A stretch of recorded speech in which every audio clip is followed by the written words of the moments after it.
တရားဆိုတာပျော်လို့ရည်ရလို့နာရတာလည်းမဟုတ်ဘူး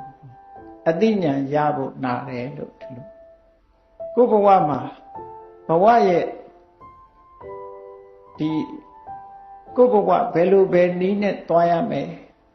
ဘဝရဲ့အသိဉာဏ်တွေရရှိဖို့မြတ်စွာဘုရားအဆုံးအမတွေဘယ်လိုရှိ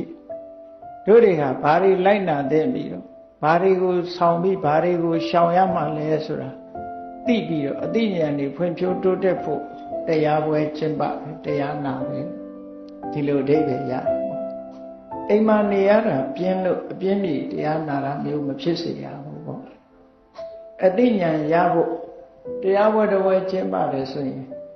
ဘလောက်အသိဉာဏ်တွေတို့မှတိုးတက်တယ်လဲဆိုတဲ့ပုံမှာမူတည်ပြီးတော့တရားကိုမှတ်မှတ်သားသားနားကြ